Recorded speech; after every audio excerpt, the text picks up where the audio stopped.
ကောင်းမှုရှောင်ကောင်းမှုဆောင်တရားဒေသနာတော်ဒီကနေ့ညတော်သဘင်ခန္ဓာကိုရွှေဘုန်းတော်သခင်ရှင်တော်မြတ်ဖရာ၏မဟာကရုဏာကုံကိုအာယုပြုကတိကျဖွဲ့ဆိုအပ်သောဝန္ဒနာပနာမအာတိတဂါထာကိုရဆိုပူဇော်ခြင်းဖြင့်စတင်ကြရအောင်ယောကပကောတိဟိပိအပမေယံကာလံကရွန်တောတိဒုက္ခရာနိခေရံကတောလောကဟိတယာနာထောနမောမဟာကရုဏိကတတတယောနာထောဝိနိယမြာစွာတတဝါဤချမ်းသာစီးပွားလိုလားတောင်းတဂုံပေါင်းခါသဖြင့်နာထမြညာခြင်းရှင်တော်မြတ်ဖရာသည်ကပ္ပကောတိဟိပိဂရေကဘာအရေးအတွက်သင်္ချာတို့ဖြင့်တော်လဲအပေမေယရေအတွက်တိုင်းတာဖော်ပြခြင်းငါမစွမ်းနိုင်ပါသောကာလံလေးအသင်ချေသိမ့်နေကဘာရှိကြသောကာလပတ်လုံးလောကဟိတယတတ္တလောကဤအကျိုးစီးပွားအလုံးငါအတိဒုက္ခရာနိဥ္စာသက်ချစ်လက်အင်္ဂါမေတ္တာကြီးမှသမိတာနှင့်တထာဇနီဆွန်ញင်းကြီးဟုကျတိထဝေငါးသွဲအစုအလွန်ခဲရင်သောအမှုတို့ကိုကရုဏတော်ဖရာဖြစ်ရန်ဤတန်ကြိုးကုတ်အထုတ်တော်မူရသည်ဖြစ်၍ခေရန်လက်ချေပြလုံးအသက်ဆုံးလည်းရဲ့နှလုံးစိတ်ဝံကိုရောဤပင်မညင်းတို့ကတောဘဝတဏ္ဍကျိန်ဖန်များစွာရောက်တော်မူခဲ့ရရှာလိပြီမဟာကရုဏိကတတတဝါများယင်ဝဲသားကဲ့သို့တနာချစ်ခင်မဟာကရုဏာရှင်ဖြစ်တော်မူသောတသောနာသောဝိနည်းများစွာတတဝါဤချမ်းသာစီးပွားလိုလားတောင်းတဂုံပေါင်းခါသဖြင့်နာထအမြညာထိုရှင်တော်မြတ်ဖရာအားနမောယုတိပြောင်းပြောမှန်ကိုလျော၍ကရောယုကျိုးရှိခိုးခြင်းသည်အထုဘဝတုစင်စစ်မဲ့သွေဖြစ်ပါစေတည်း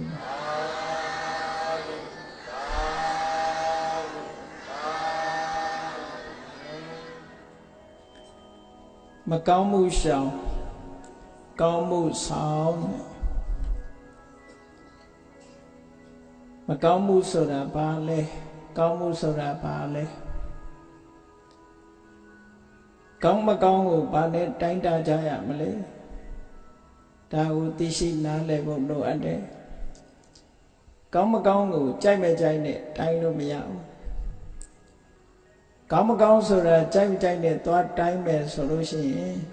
ကိုမကြိုက်ရင်မကောင်းဘူးကိုကြိုက်ရင်ကောင်းတယ်လို့လူလောကမှာကြိုက်ကအမျိုးမျိုးရှိသည့်အတွက်ကြောင့်ကောင်းမကောင်းဆိုတာတွေလည်းအမျိုးမျိုးဖြစ်သွားနိုင်တယ်ပေါ့ဒီနေရာမှာကောင်းမကောင်းဆိုတာ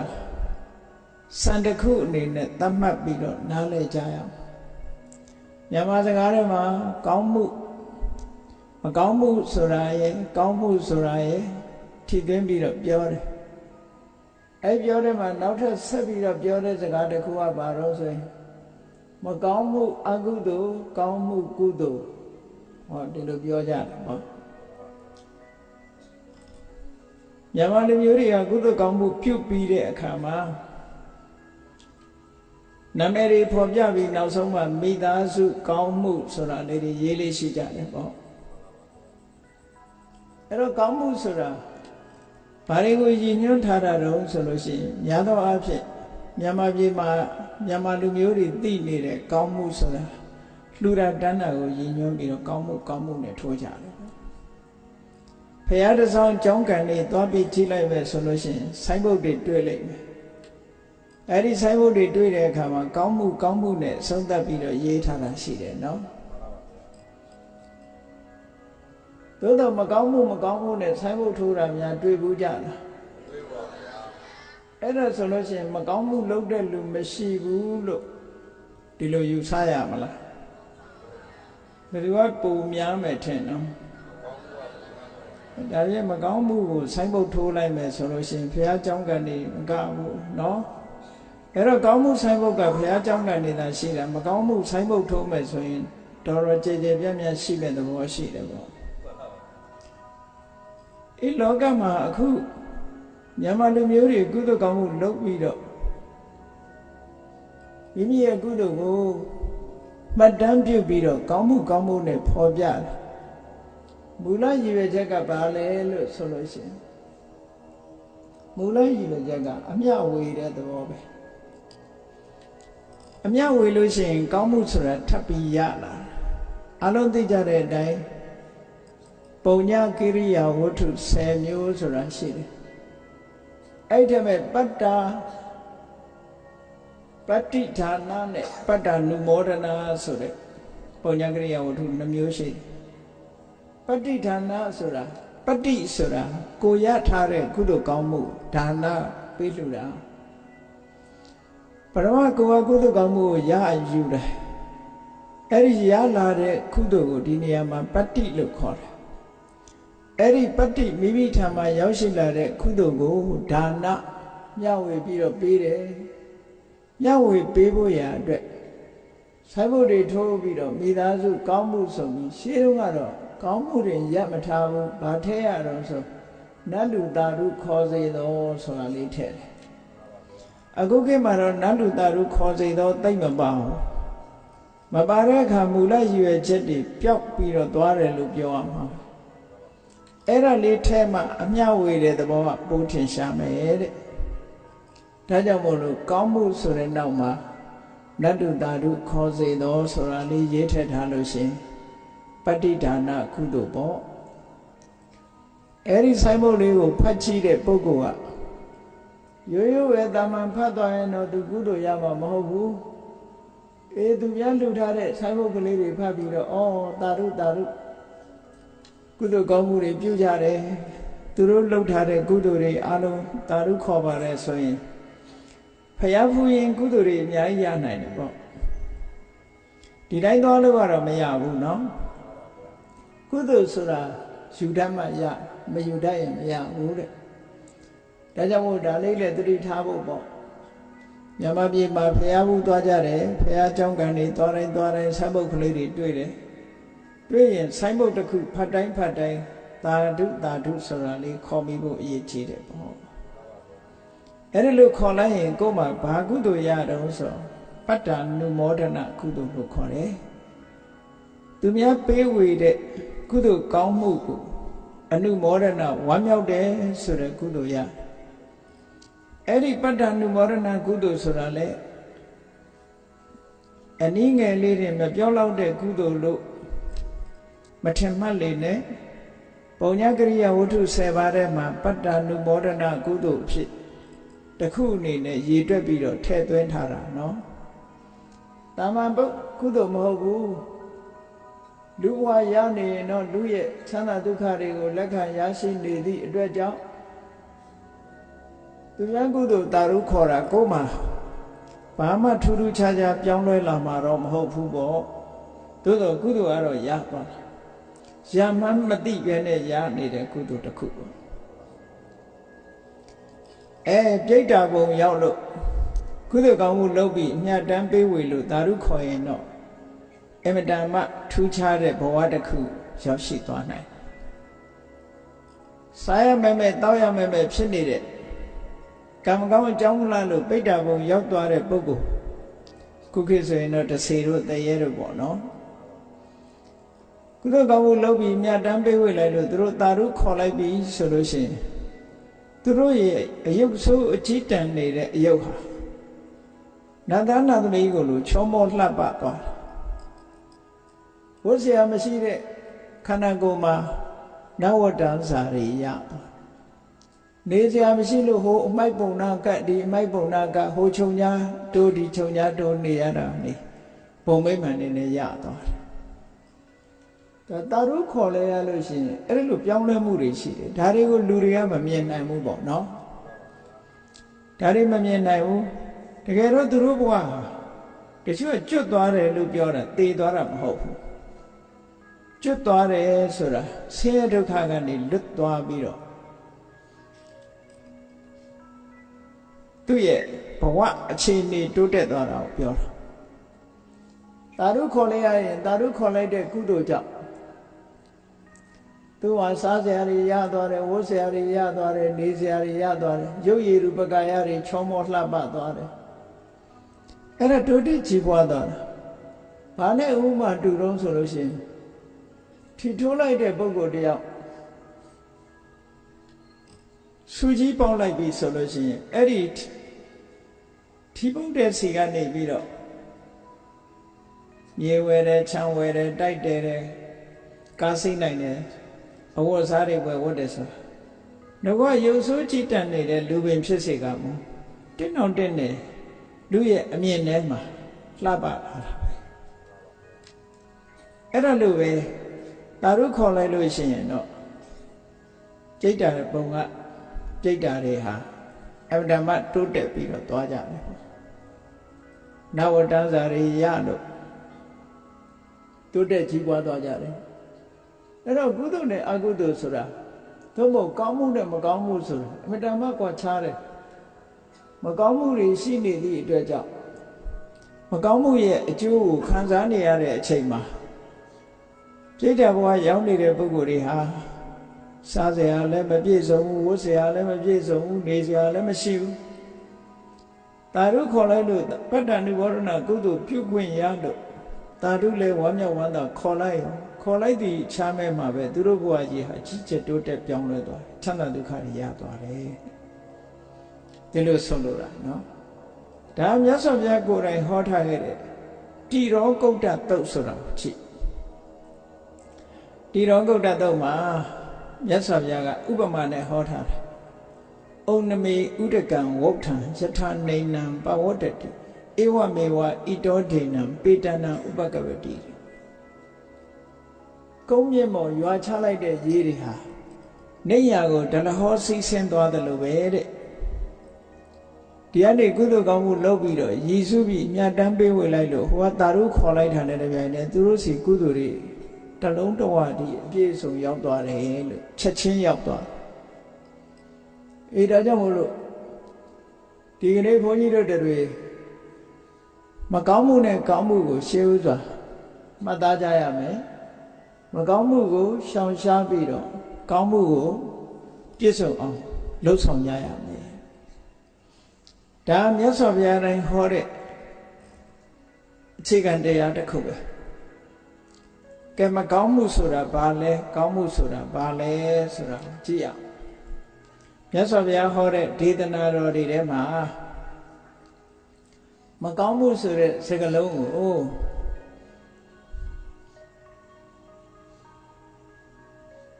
အတာဓုလို့တစ်ခါသုံးတယ်တခါပါပလို့လည်းသုံးတယ်အကုသလလို့လည်းသုံးတယ်အပုံညလို့လည်းသုံးတယ်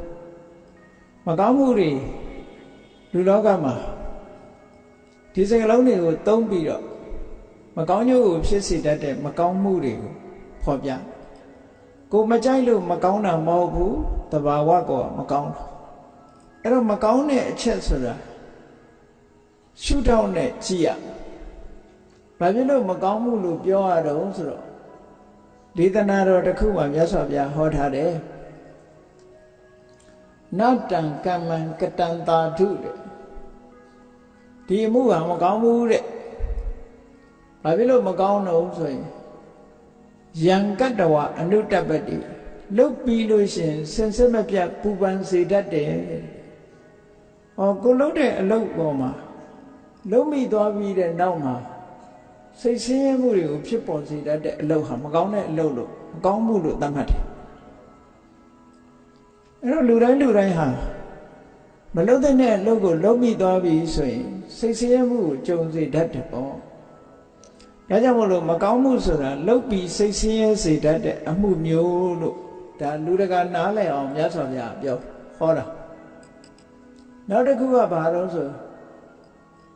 ယတအတုမခောရောဓံဝိပါကံပฏิသေဝတိ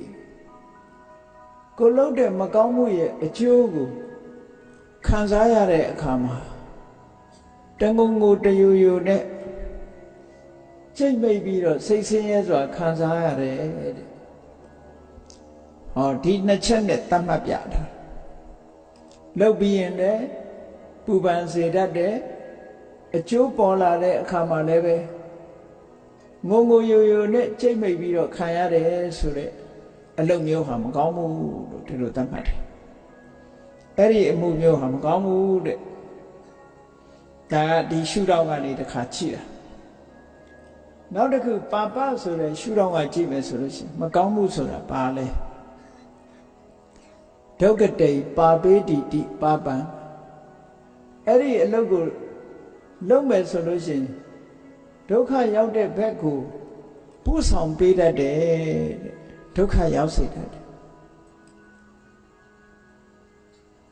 ဆိုပါစို့ရာဇဝမှုတစ်ခုပါဏာတိပါဒပဲဖြစ်ဖြစ်အရိဏဒါနပဲဖြစ်ဖြစ်လူတယောက်ဟာလူသားမှုကိုကျူးလွန်လိုက်ပြီဆိုတဲ့အချိန်မှာသို့မဟုတ်သူများဥစ္စာကိုခိုးယူလူရဲမှုကျူးလွန်လိုက်ပြီဆိုတဲ့အချိန်မှာအဲ့ဒီအချိန်ကနေစပြီးတော့သူဟာအိတ်ကောင်းခြင်းမအိပ်ရစားကောင်းခြင်းမစားရအနေထားမျိုးဖြစ်သွားအဖန်စီခံရရမယ်ဆိုရင်နောက်ထပ်အကုသိုလ်တွေကဒုက္ခတွေကအမျိုးစုံလိုက်လာဒါလောကမှာတင်ခံရတာပဲကြည့်လေလောကမှာလည်းပဲအဖန်စီခံရမယ်အရိုက်နဲ့ခံရမယ်အချုပ်ထောင်ခံရမယ်ဟောမကောင်းဘူးဆိုတဲ့အတိပ္ပယ်ကအဲ့ဒါပါပဆိုတဲ့အတိပ္ပယ်ပါပဆိုတာဒုက္ခတိပါပေတိတိပါပံအဲ့ဒီလိုအခြေအနေစိုးတစ်ခုကိုတွန်းပို့တဲ့အလုပ်မျိုးမှန်တယ်များပါပလို့ပြောတာကုသိုလ်ကောင်းမှုလုပ်တဲ့ပုဂ္ဂိုလ်ဒီလိုအခြေအနေစိုးကိုရောက်သွားစရာအကြောင်းမရှိဘူးလေအခြေအနေစိုးတစ်ခုရောက်သွားတယ်ဆိုတဲ့ကမဟုတ်တာလုပ်တဲ့မလုပ်တဲ့နာကိုလုပ်လို့ဒီလိုအခြေအနေစိုးတစ်ခုရောက်သွားတာဒါကြောင့်မို့ပါပဆိုတဲ့အဓိပ္ပာယ်ကအခြေအနေစိုးတစ်ခုတွန်းပို့ဒါဒီဘဝမှာအခြေအနေစိုးတစ်ခုတွန်းပို့လိုက်တယ်နောက်တန်တရားဘဝဒုတိယဘဝမှာဘာတွေပို့နိုင်တော့ဆိုရင်ဟောတရိစ္ဆာန်ဘဝကိုရောက်အောင်ပို့လိုက်မယ်ပြိတ္တာဘဝကိုရောက်အောင်ပို့လိုက်မယ်ငရဲကြအောင်ပို့လိုက်မယ်အားလုံးအခြေအနေစိုးတွေကြီးပဲငရဲမှာဆိုရင်အလွန်ကြီးကျယ်တယ်ငရဲဒုက္ခအပ္ပဒါမကြီးတယ်လို့ရသော်ဗျာဟောတာငရဲဒုက္ခဘယ်လောက်ကြီးသလဲလို့မေးမယ်ဆိုလို့ရှိရင်ငရဲဒုက္ခရဲ့ကြီးပုံကိုမြတ်စွာဘုရားဥပမာနဲ့ပဲဟောထားတာရှိတယ်ကိုယ့်ကိုယ်ပဲစဉ်းစားကြည့်တော့ငရဲဒုက္ခရဲ့ကြီးပုံကိုမြတ်စွာဘုရားဥပမာပေးထားတယ်ရာဇောသားတစ်ယောက်ကိုအမိန့်ချမှတ်တယ်တဲ့မနေ့ပိုင်းမှာဒီကောင်ကိုပြစ်ထန်ခတ်တဲ့အနေနဲ့လှန်နဲ့အချက်တရာထိုးဆိုပြီးတော့အမိန့်ချမှတ်တယ်ကဲစဉ်းစားကြည့်တစ်ချက်တည်းမနာလာပေဘူးလားအဲ့ဒါအချက်တရာပြည့်အောင်ထိုးမယ်တော့ဘောအချက်300ပြည့်အောင်ထိုးကဲမနေ့မှာအချက်300ပြည့်အောင်ထိုးမယ်မသေးသေးဘူးတဲ့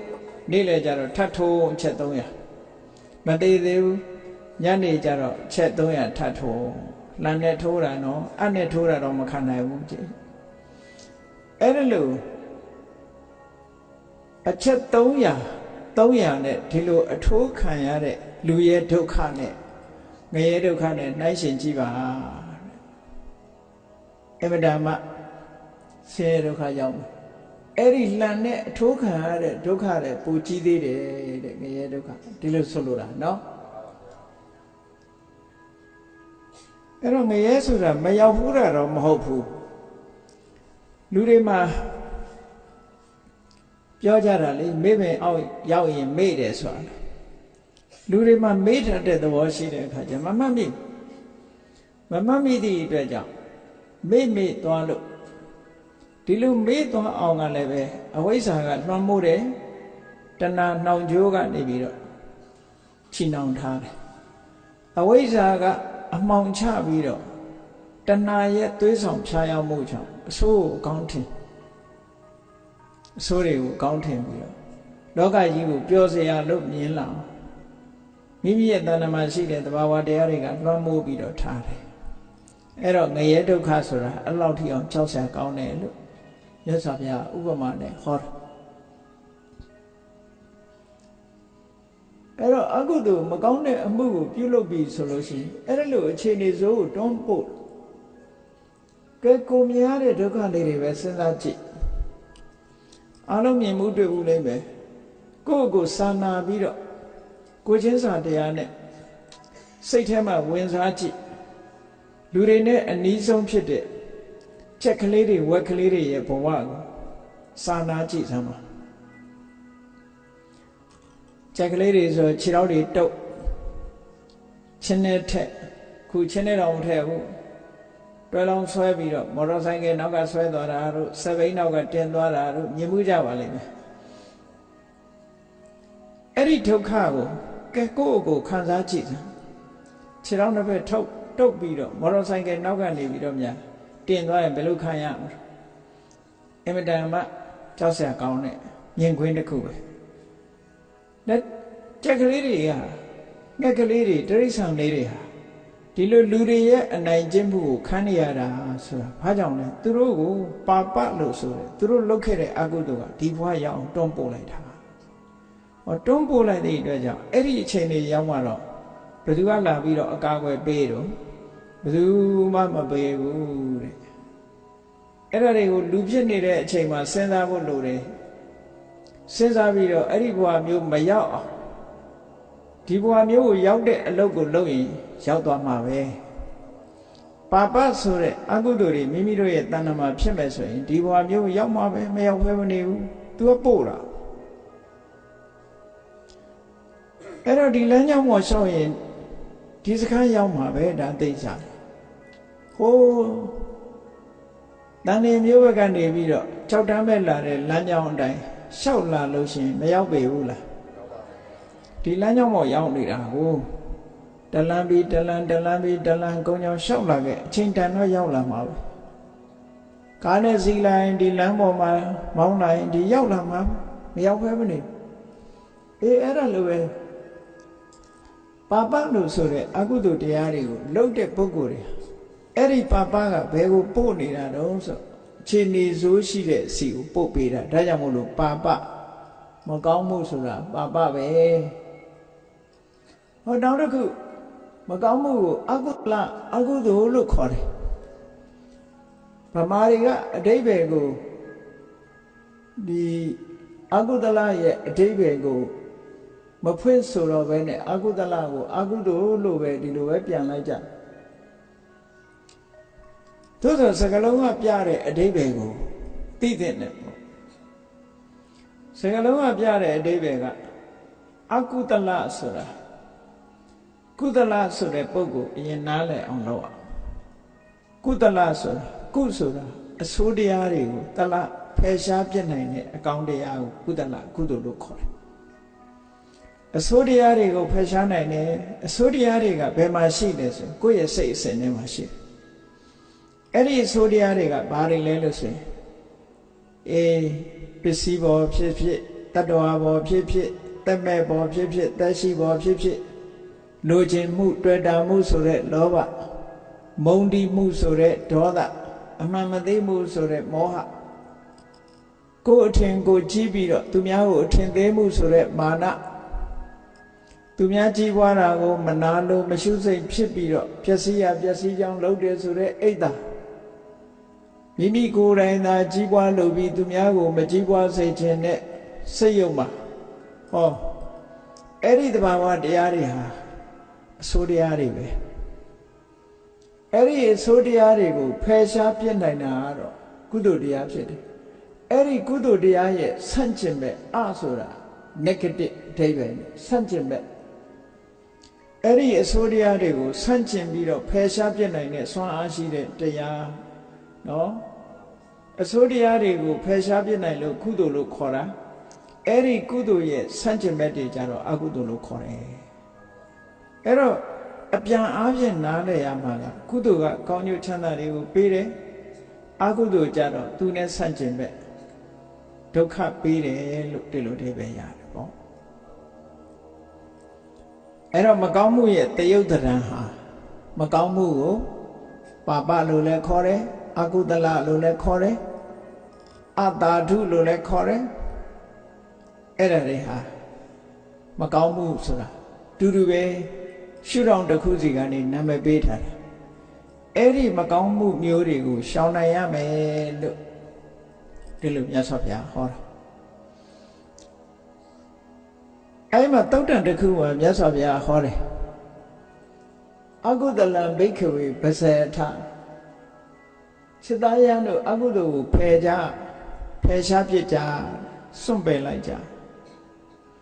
အတုကုသိုလ်ကိုစွန့်ပယ်ခိုင်းတာဆိုတာဘယ်ဟာကိုဖယ်ရှားခိုင်းတာတော့ဆိုရင်ခုနပြောခဲ့တယ်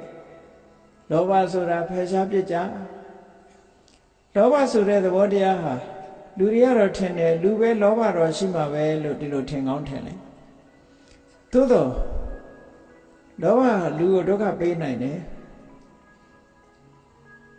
ကိုပစ္စည်းကိုလိုချင်တယ်ကိုမိသားစုကိုတန်ရောစဉ်ဖြစ်တယ်အဲ့ဒီလောဘကဘယ်လိုမကောင်းကျိုးပေးတော့ဆိုလို့ရှိရင်လောဘရှိတဲ့အတွက်ဘာဖြစ်ရတော့ဆိုစိတ်ပူရတယ်ပေါ့တောကဆိုတဲ့အကျိုးကိုထုတ်လုပ်တယ်တွေ့တာမှုရှိတဲ့နေရာမှာတောကဆိုတာလာတာလေကိုမတွေ့တဲ့နေရာဆိုဘယ်သူမှမပူဘူးကိုမသိတဲ့လူအတွက်များပူတာရှိသေးလားကိုပစ္စည်းကိုမိသားစုကိုယ်တိုင်ဆိုလို့ရှိရင်လူတွေကစိတ်ပူကြတယ်လေကိုလည်းစိတ်ပူတာပဲတစုံတစ်ခုဖြစ်တော့မယ်ဆိုရင်မဟုတ်တာဖြစ်တော့မယ်မဖြစ်ချင်တာဖြစ်တော့မယ်ဆိုစိတ်ပူတယ်ဖြစ်သွားရင်လည်းစိတ်ပူတယ်မိသားစုတွေမဟုတ်တာဖြစ်မယ်တစုံတစ်ခုယောဂဖြစ်မယ်ဆိုစိတ်ပူတယ်အလုံးဟာအခြေအနေကောင်းနေမှာမကောင်းရင်စိတ်ပူစရာတွေဖြစ်တယ်သို့တော့ကိုမသိတဲ့လူတွေအတွက်စိတ်ပူတာဆိုတာမရှိဘူးလေကိုမပိုင်တဲ့ပစ္စည်းဥစ္စာအတွက်လည်းစိတ်ပူတာမရှိဘူးကိုပိုင်တာဆိုလို့ရှိရင်တဲပုတ်ကလေးပဲဖြစ်ဖြစ်စိတ်ပူမှာပဲကိုမပိုင်ဘူးဆိုရင်တိုက်ကြီးအတွက်လည်းစိတ်မပူဘူးဘာဖြစ်လို့တော့ဆိုလောဘရှိတဲ့နေရာမှာတောကဆိုတာလာတာတဲ့တဏှာရှိမှတောကဆိုတာလာတာတဏှာမရှိရင်တောကမလာဘူးအဲ့ဒီကလေးကလောဘရှိတာကောင်းလားမကောင်းလားတဏှာရှိတာကောင်းလားမကောင်းလားဆိုဒီဘဝနေမကောင်းဘူးဆိုတာထင်ရှားတယ်လေအ ਨੇ ဆုံးစိတ်ပူစေတယ်အဲ့ဒီလောဘဟာမိများလိုပဲမထိန်ချုပ်ဘူးဆိုလို့ရှိရင်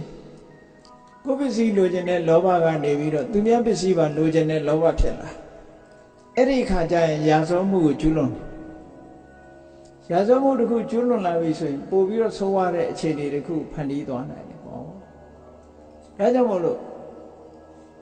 ခုနကတာမန်အခြေအနေကတောကကိုဖြစ်ပွားစေပြီးတော့အမှန်တရားပြင်းထန်လာလို့ရှိရင်တော့သူများပစ္စည်းကိုယ်ပစ္စည်းဖြစ်အောင်လုပ်မှုဆိုတာနဲ့ခိုးမှုတွေလူရဲမှုတွေတိုက်ခိုက်မှုတွေလောကမှာဖြစ်ပေါ်နေတာလောဘရဲ့လက်သည်တွေပဲမဟုတ်လားသူ့ရဲ့လက်ချက်တွေလေလောဘမရှိဘူးဆိုရင်ဒီလူတွေကလူရဲတိုက်ခိုက်တယ်ဆိုတာလုပ်ပါမလားမလုပ်ဘူးဒါကြောင့်မို့လို့လောကမှာရာဇဝမှုတွေဖြစ်နေတာဆိုတာဒီလောဘကြောင့်ဖြစ်တာတွေအများကြီးပဲပေါ့နောက်တစ်ခုကြည့်အောင်မလားဒေါသဆိုတာလေအစိုးတရားတစ်ခုပဲဒေါသရှိရင်စိတ်ချမ်းသာမှုစိတ်အေးမြတ်မှုဟာစိတ်ဆိုးလိုက်တာနဲ့တပြိုင်နက်ဆုံးရှုံးသွားအကြာကြီးစောင့်ရမလို့အခုစိတ်ဆိုးအခုစိတ်ချမ်းသာမှုဟာဆုံးရှုံးသွားကြည့်လေဒေါသကသူဖြစ်လိုက်တာနဲ့လူတွေဟာသူ့အရှိန်တက်လာလေလေဟုတ်လားဒေါသဖြစ်လာတဲ့လူတယောက်ဟာကိုယ်ရည်သားတွေဆက်ဆက်တုံလာတယ်မျက်နှာတွေနီးလာတယ်ပါးစပ်ကမဟုတ်တန်းတရားတွေရုပ်ရုပ်မာတွေထွက်လာတယ်လက်ကလည်းပဲလက်ပါလာတယ်တတ်မဲ့ဖြတ်မဲ့တွေဖြစ်လာတယ်ဟောမထင်းချုံနိုင်ဘူးဆိုရင်နောက်ဆုံးမှာလောကမှာလူသားမှုတွေတို့ဘာတို့ကျူးလွန်လာပြီဆိုလို့ရှိရင်ပြဿနာတည်းတွေပိုတက်လာတာပေါ့ဒါကြောင့်မို့လို့ယင်ထဲကအမုန်းတရားဒေါသတရားဟာဆိုတော့လေကောင်းကျိုးကိုတည်ဆောင်တာမရှိဘူးမကောင်းကျိုးကိုပဲတည်ဆောင်တယ်ဒီလိုဆိုလိုတာနော်အဲ့ဒါတွေဟာတကယ်မကောင်းမှုတွေကြည့်ပဲအဲ့ဒီမကောင်းမှုတွေကိုရှောင်ဖို့လိုတယ်တဲ့မြတ်စွာဘုရားဟောတယ်အကုသလံဘိက္ခဝေပဇေထ ကောင်းကျိုးချမ်းသာမပေးတဲ့ဆင်းရဲဒုက္ခကိုဖြစ်ပေါ်စေတတ်တဲ့အကုသိုလ်တရားတွေကိုစွန့်ပယ်လိုက်ကြတဲ့ဒါပြင်စွန့်ပယ်လို့ရောရသလားလို့ဆိုရတယ်စွန့်ပယ်လို့ရတယ်စွန့်ပယ်လို့ရလို့အဖေကစွန့်ပယ်ကြလို့ဟောတာတဲ့မရရင်မဟောဘူးတဲ့ဟုတ်တာပေါ့လောဘဆိုတာလည်းဖယ်လို့ရတာပဲဒေါသဆိုတာဖယ်လို့ရဘာဖြစ်လို့လဲဆိုတော့လောဘဆိုတာစိတ်ထဲမှာဖြစ်ပေါ်လာတဲ့အညစ်အကြေးတစ်ခုပဲစိတ်ကိုဖယ်ရမှာမဟုတ်ဘူးလောဘကိုဖယ်ရမှာဆိုတော့အဝတ်တိတ်ကလေးအဝတ်ဖြူဖြူလေးဝတ်ထားတယ်အဲ့ဒီအဝတ်ဖြူဖြူလေးပေါ်မှာအမဲဆက်ကလေးတစ်ခုကျလာပြီဆိုလို့ရှိရင်အဲ့ဒီအမဲဆက်ကအဝတ်ဟုတ်ကဲ့လားအဝတ်ပေါ်ရောက်လာတဲ့အမဲဆက်ကလေးကိုဆပ်ပြာတို့ရေတို့နဲ့တိုက်ချွတ်ပြီးတော့ဆေးကြောလိုက်မယ်ဆိုရင်ပြောက်မသွားဘူးလားထို့တူပဲလူရဲ့စိတ်ထဲမှာလောဘဆိုတာအမဲဆက်ကလေးပဲဒေါသဆိုတာအမဲဆက်ကလေးပဲမောဟဆိုတာအမဲဆက်ပဲအညစ်အကြေးတွေသူတို့ဖယ်လို့ရတယ်တဲ့ဒါကြောင့်မို့ဖယ်လို့ဖြစ်နိုင်တဲ့အရာဖြစ်လို့မြတ်စွာဘုရားကအကုသိုလ်တွေကိုပယ်စွန့်ညာလို့ဒီလိုဟောတာဘာဖြစ်လို့စွန့်ခိုင်းတာလဲလို့ဆိုလို့ရှိရင်အဲ့ဒီအကုသိုလ်ရှိနေလို့ရှိတတ္တဝါတွေမှာမကောင်းတဲ့အခြေအနေတွေဆင်းရဲဒုက္ခတွေဖြစ်ပေါ်လာနိုင်တယ်မကောင်းတဲ့အခြေအနေရဲ့ဆင်းရဲဒုက္ခမကောင်းတဲ့အခြေအနေကိုအာဟိတလို့ခေါ်တယ်ဆင်းရဲဒုက္ခကိုဒုက္ခလို့သုံးတယ်အာဟိတာယဒုက္ခယတာဝတ္တတိအဲ့ဒီမကောင်းမှုတွေမိမိတဏ္ဍာမှာဖြစ်လာပြီးအကုသိုလ်တရားတွေမိမိတဏ္ဍာမှာလွှမ်းမိုးလာပြီးဆိုလို့ရှိရင်အာဟိတအခြေအနေကောင်းတွေလက်လွတ်ဆုံးရှုံးသွားမယ်အခြေအနေကောင်းဆိုတာကောင်းတဲ့စိတ်တွေဖြစ်ပေါ်လာဖို့မရှိတော့ဘူးမကောင်းတဲ့စိတ်တွေကြီးပဲဖြစ်ပေါ်လာနိုင်တယ်အဲ့ဒါကောင်းတဲ့စိတ်တွေကြီးပဲဖြစ်ပေါ်လာနိုင်တာကိုအခြေကောင်းအခြေအနေကောင်းကောင်းတဲ့စိတ်တွေကိုမဖြစ်ပေါ်စေနိုင်တော့ဘူးမကောင်းတာတွေကြီးပဲဖြစ်လာပြီဆိုရင်ဒါအခြေအနေမကောင်းဘူးလောကလူတွေကပြောကြတယ်လေလူမမာတယောက်ယောဂပြင်းထန်လာလို့ရှိရင်ဘယ်လိုပြောကြ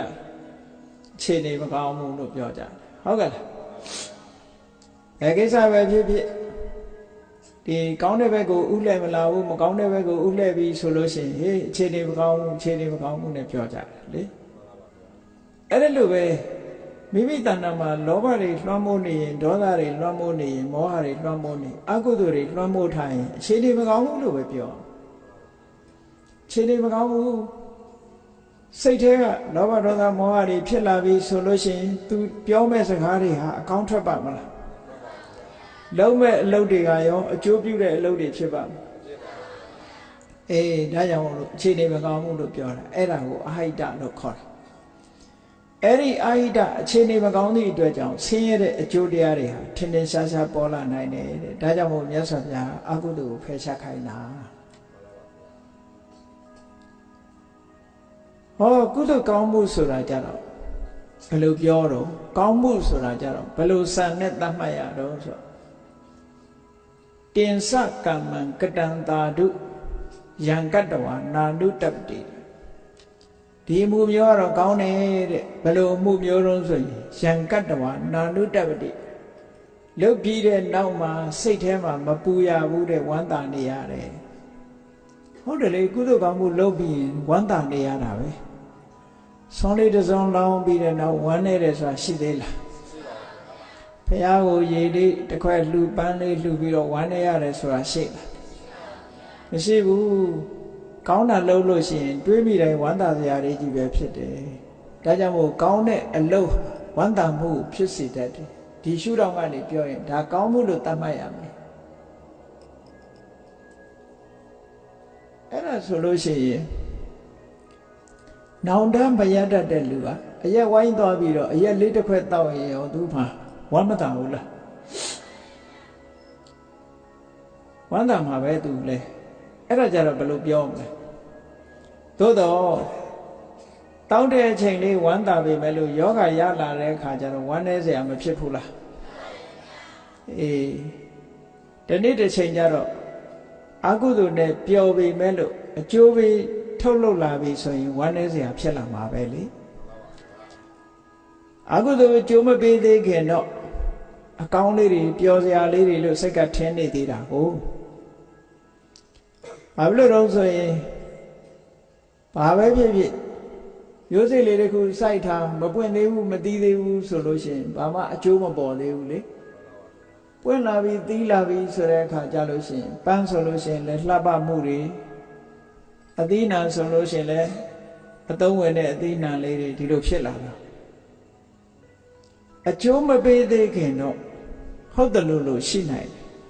ကျိုးပေးပြီဆိုရင်ဒါကြောင့်မို့ရှုထောင့်တစ်ခုကိုမြတ်စွာဘုရားထပ်ပေးတယ်လုတ်ပြီးတဲ့နောက်မှာနောင်တပူပန်ရတယ်ဆိုတာတစ်ခုနောင်တမပူရပန်ရဘူးဆိုတာတစ်ခုသူ့ရဲ့အကျိုးပေါ်လာတဲ့အခါမှာကောင်းမှုဆိုတာအဲ့ဒီအကျိုးကိုခံစားရတဲ့အခါမှာဝမ်းမြောက်ဝမ်းသာပီတိသောမနတဖြစ်ပြီးတော့အကျိုးခံစားရတယ်ဒါကုသိုလ်ရဲ့အကျိုးကအဲ့ဒါလို့ရှိတယ်အဲ့ဒါမျိုးကိုမြတ်စွာဘုရားကကောင်းမှုလို့သတ်မှတ်တယ်အဲ့တော့ကောင်းမှုနဲ့မကောင်းမှုကိုဒီနှစ်ခုကိုနှိုင်းယှဉ်ပြီးတော့မြတ်စွာဘုရားဟောထားတာမကောင်းမှုဆိုတာလုပ်ပြီးတာနဲ့ပူပန်ရတယ်အကျိုးပေါ်တဲ့အခါမှာလည်းဆင်းရဲတယ်ကောင်းမှုဆိုတာလုပ်ပြီးတာနဲ့ဝမ်းသာရတယ်အကျိုးခံစားတဲ့အခါမှာလည်းဝမ်းမြောက်ဝမ်းသာဖြစ်ရတယ်ဟောဒီနှစ်ခုနဲ့ဒီစံနဲ့သတ်မှတ်ပြီးတော့ကောင်းမှုမကောင်းမှုဆိုတာသတ်မှတ်ပြဒါကတစ်ခုနောက်ကောင်းမှုကိုပုံညလို့စာပေကျမ်းကမှာဆိုတယ်ပုံညဆိုတာဘာလို့ဆိုရင်ပုဏ္ဏတိသောတေတိတိပုံညဘဝတစ်ခုကဖြူစင်တောက်ပြောင်လောင်အောင်လုပ်ပေးနိုင်တယ်လို့မဲညစ်သွားစေတဲ့ထာကအကုသိုလ်ဖြူစင်တောက်ပလာစေတာကကုသိုလ်ဆိုပါစို့အကုသိုလ်လုပ်တဲ့ပုဂ္ဂိုလ်ဟာတဖြည်းဖြည်းမြုပ်သွားတယ်တဖြည်းဖြည်းမြုပ်သွားတာဆိုင်းဘုတ်မှာမထိုးရဲတာဟိုမြုပ်မသွားဘူးလားသူလုပ်တဲ့အကုသိုလ်ခုနလိုပဲမကောင်းမှုလို့ဖော်လို့မှမရတာဟိုမကောင်းမှုဆိုဖော်လို့မရတဲ့အတွက်ကြောင့်အကုသိုလ်လုပ်တဲ့ပုဂ္ဂိုလ်ဟာမြုပ်ကွယ်ပြီးတော့လုပ်ရတယ်လို့ပဲလူကလည်းပဲတဖြည်းဖြည်းမြုပ်သွားတယ်ဘာနဲ့တူတော့ဆိုရင်တွင်းတူတဲ့လူနဲ့တူတယ်တွင်းနဲ့လေအောက်ရောက်သွားလေတွင်းနဲ့လေအောက်ရောက်သွားလေပဲအကုသိုလ်လုပ်တဲ့ပုဂ္ဂိုလ်ကလည်းမြုပ်သွားတယ်မြုပ်သွားရုံနဲ့မကဘူးလူယုတ်ကလည်းနှိမ့်ချသွားတယ်တဖြည်းဖြည်းအမြဲတမ်းကြက်တတ်တဲ့ပုဂ္ဂိုလ်ရဲ့မျက်နှာကြက်မျက်နှာဖြစ်လာတယ်တော်တော်များများပြောကြတယ်ဝက်တတ်တဲ့ပုဂ္ဂိုလ်ရဲ့မျက်နှာကလည်းဝက်မျက်နှာကြီးဖြစ်လာတတ်တယ်အဲ့တော့ကြက်မျက်နှာဝက်မျက်နှာဆိုတာချစ်စရာကောင်းလားမုန်းစရာကောင်းလားအဲ့ဒီအသွင်တရံရောက်သွားတာပဲမကောင်းတာလုပ်ရင်မကောင်းတဲ့အသွင်တရံတွေပေါ်လာတာနွားတိုင်ရင်နွားမျက်နှာပဲဖြစ်သွားမှာပဲဟုတ်ကဲ့လားတဖြည်းဖြည်းမြုပ်သွားတာလူလောကထဲမှာတောက်ပြောင်မှုမရှိဘူးထင်ရှားပေါ်လွင်မှုမရှိတော့ဘူးလူရမဝင်တော့ဘူးတဖြည်းဖြည်းနဲ့အကုသိုလ်လုပ်တဲ့ပုဂ္ဂိုလ်ဟာတဖြည်းဖြည်းနဲ့လူရမဝင်ပဲဒါဒီဘဝတွင်ဖြစ်တာကိုပြောတာနော်လူယုတ်ကလည်းတဖြည်းဖြည်းမွဲချောင်းပြီးတော့မကောင်းတဲ့ဘဝရောက်သွားပြီနောက်ဆုံးကြတော့သေဆုံးသွားတဲ့အခါမှာလည်းအပယ်ငရဲကိုမြုပ်ဆင်းသွားတယ်တဲ့ဘယ်တော့မှပေါ်တက်လာမှာမဟုတ်ဘူးလူပြည်လူလောကမှာတထေးဆိုတဲ့နာမည်နဲ့လည်းပေါ်တက်လာမှာမဟုတ်ဘူးတကြွယ်ဆိုတဲ့နာမည်နဲ့လည်းပေါ်တက်လာမှာမဟုတ်ဘူးသူတော်ကောင်းဆိုတဲ့အနေနဲ့လည်းပေါ်တက်လာမှာမဟုတ်ဘူးဖရာယဟန္တာဖြစ်ပြီးတော့လည်းပေါ်တက်လာမှာမဟုတ်ဘူးဆုံးဆုံးမြုပ်သွားမှာပဲဟုတ်ကဲ့ဒါကြောင့်မို့လို့ပုံညဆိုတဲ့ကုသိုလ်ကောင်းမှုကြတော့အဲ့ဒါလို့မဟုတ်ဘူးတဲ့ကုသိုလ်ကောင်းမှုလုပ်တဲ့ပုဂ္ဂိုလ်ဟာရုပ်ရည်ရူပကာယကလည်းတိုးတက်လာတယ်တိုးတက်လာရုံမကဘူးအမည်နာမကလည်းပဲထင်ရှားလာတယ်ပေါ်လွင်လာတယ်ကောင်းတာလုပ်တဲ့ပုဂ္ဂိုလ်တွေဟာအမည်နာမလည်းထင်ရှားပေါ်လွင်လာပြီးတော့လူရည်ရုပ်ကလည်းပို့ပြီးတော့တိုးတက်လာတယ်ဟောကုသိုလ်ကောင်းမှုတွေကြောင့်နောက်ဘဝရောက်တဲ့အခါကျတော့ဘုံမိမ္မာကြီးတွေနဲ့ဒီလိုနေရတယ်လူဖြစ်တဲ့အခါမှာလည်းအစင်တန်းမြင့်တဲ့လူဖြစ်တယ်လူချမ်းသာကြီးတွေဖြစ်တယ်နတ်ဖြစ်တော့လည်းပဲတကိုးရှိတဲ့နတ်ဖြစ်တယ် ဗြဟ္မာဖြစ်တော့လေအလွန်ထက်တန်းကြတဲ့ဗြဟ္မာဖြစ်တယ်ဘယ်ရောက်ရောက် तू ကသူ့ရဲ့ကုသိုလ်အရှိန်ကြောင့် तू ကတောက်ပြောင်နေတာပဲအမြဲတမ်းအဲ့ဒါကိုဆိုလိုတယ်ပုံညဆိုတာအဲ့လိုတောက်ပြောင်တဲ့ဘဝကိုရောက်စေတတ်လို့ပုံညလို့ပြောတာတဲ့ပုဏ္ဏတိသောတေတိနှိမ့်ကြတဲ့ဘဝတစ်ခုကနေပြီးတော့ဖြူစင်တောက်ပြောင်တဲ့ဘဝတစ်ခုရောက်စေနိုင်တယ်အဲ့ဒါကောင်းမှုပဲလို့ဒီလိုဆိုတာနော်ကုသလကုသိုလ်ကောင်းမှုကိုကုသိုလ်လို့လဲဆိုတယ်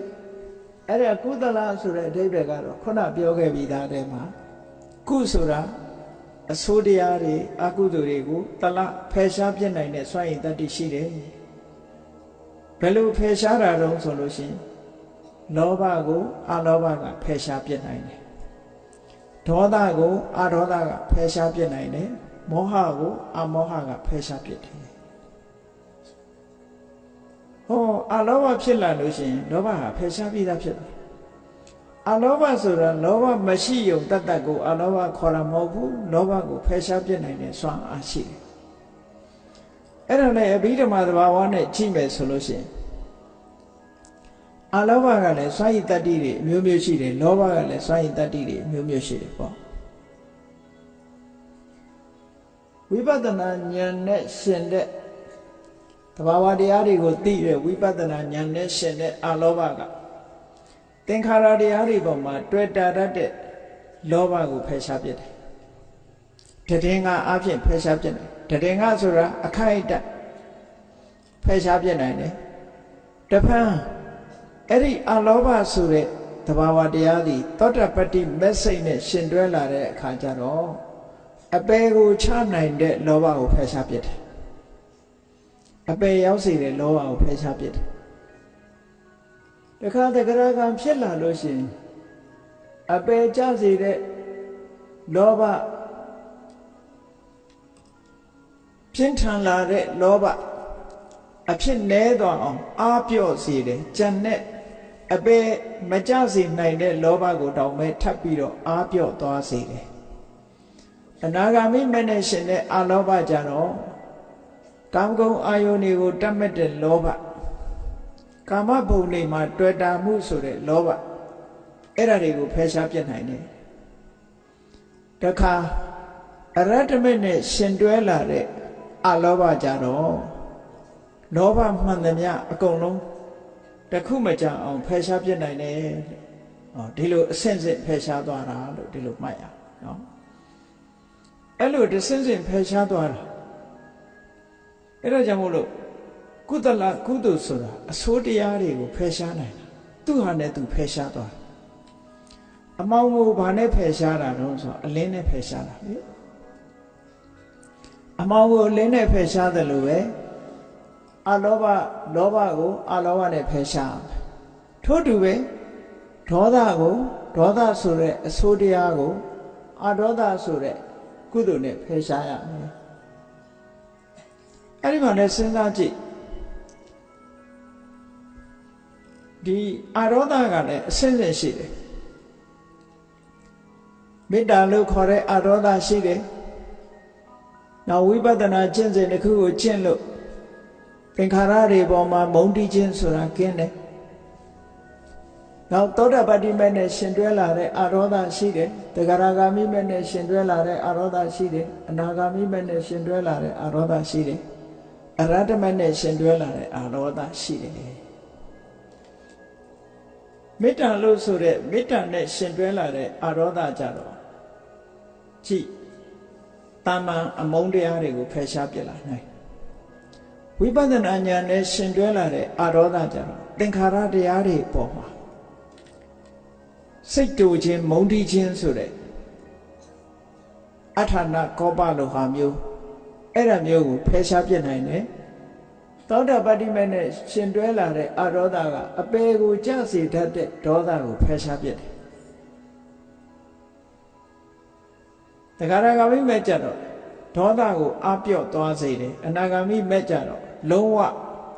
အနာဂါမိမဲ့နဲ့ရှင်တဲ့အရောဓကြတော့ဒေါသမှန်သမျှကိုလုံးဝဖယ်ရှားပြလိုက်တယ်အရဟတမေကြတော့ထပ်မှန်ပြီးတော့ဖယ်ရှားစရာမရှိဘူးနော်တဂရဂါမိအနာဂါမိမဲ့ဖယ်ရှားလိုက်တာနဲ့ ဒေါသဆိုတာအဲ့ဒီမှာတင်အဆက်ပြတ်သွားတယ်လုံးဝကင်းရှင်းသွားပြီအရဟတမေဖြစ်တယ်ဆိုကင်းတဲ့ပိုကင်းသွားပြီပေါ့ပို့ပြီးတော့ဒေါသတွေရှင်းတဲ့ရှင်းသွားပြီအငွေ့အသက်တောင်မကြအောင်ဖယ်ရှားလိုက်နိုင်တယ်လို့ဒီလိုဆိုတာတခါမောဟဆိုတဲ့ဒီအဆိုးတရားကိုအမောဟဆိုတဲ့ကုသိုလ်တရားကဖယ်ရှားတယ်အစင်းစင်ပဲဖယ်ရှားတာပဲတာမန်အခုလိုတရားနာလို့သိလာတဲ့အတိလေးကဘယ်လိုအတိတုံးဆိုကုသိုလ်မှန်သိတယ်အကုသိုလ်မှန်သိတယ်ကောင်းမှုမှန်သိတယ်မကောင်းမှုမှန်သိတယ်ဆိုတဲ့အမောဟဆိုတဲ့အတိညာလေးဟာနော်မသိဘူးဆိုတဲ့မောဟကိုဖယ်ရှားလိုက်တယ်သိတာနဲ့မသိတာကြောချင်းကပ်နေတာလေအခုသိလိုက်တာနဲ့တပြိုင်တည်းမသိတာပျောက်မသွားဘူးလားအေးကောင်းမှုမကောင်းမှုကိုသိလာတယ်ကုသိုလ်အကုသိုလ်ကိုသိလာတယ်ဟောသိလိုက်တာဟာမသိတာကိုအခုချိန်မှာဖယ်ရှားပြီးသားဖြစ်သွားတယ်တခါဝိပဿနာဉာဏ်နဲ့ရှင်တဲ့အမောဟအတိဉာဏ်ကြတော့ဘာတွေကိုဖယ်ရှားတော့ဆိုသင်္ခါရတရားဆိုတဲ့ယုတ်တရားနံတရားတွေဟာ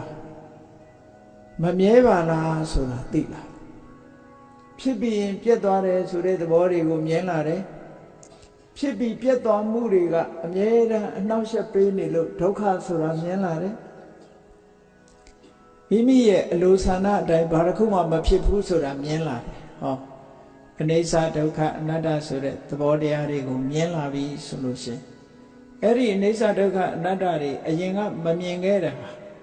ဝိပဿနာဉာဏ်နဲ့ရှင်တဲ့အမောဟကမမြင်အောင်ကာကွယ်ထားတဲ့မောဟတွေကိုဖယ်ရှားလိုက်တာပဲလေသူကတခါသောတပတ္တိမေနဲ့ရှင်းလာတဲ့အမောဟအတိညာကြတော့